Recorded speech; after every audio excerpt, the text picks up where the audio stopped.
In this lecture, I am going to give introduction about context-free grammar. First, I am going to discuss what is context-free.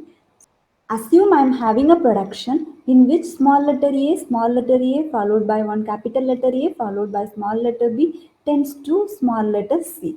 So this is my production. So in this production, so this part is left context and this part is right context. In context free grammar, there should not be right context as well as left context. So, the production in which there is no left context and right context, that is with the production which is free from context, that is called as context free grammar. So, in this example, the grammar will be like this: A tends to C.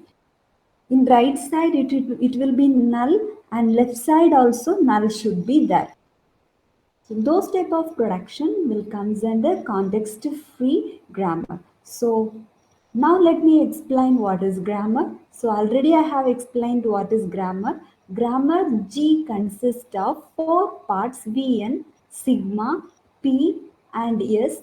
VN means set of non-terminal. So it is denoted by capital letter, and sigma means set of terminals and it is denoted by small letters, numbers and special characters, and P means set of production rule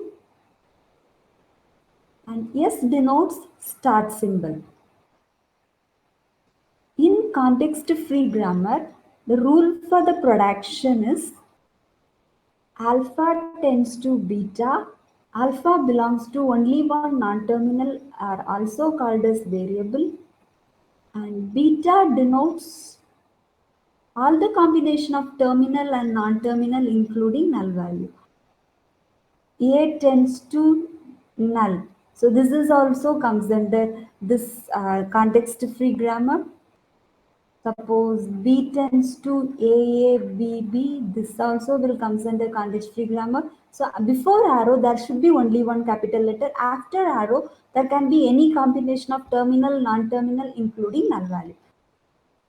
In context-free grammar, the language used here is context-free language, and the automata used here is push-down automata. So it is also called as PDA. In previous videos, I have discussed about finite automata. In finite automata, there is some drawback. That is, there should be finite number of input should be given to any machine, and we will be getting only finite number of output. So if the input is infinite, then I cannot able to use this finite automata. Because of this drawback, this push down automata is introduced. And this context-free grammar comes under type 2 in Chomsky classification of language. So finite automata with the stack is called as push-down automata. So one of the application of this is it is used in compiler.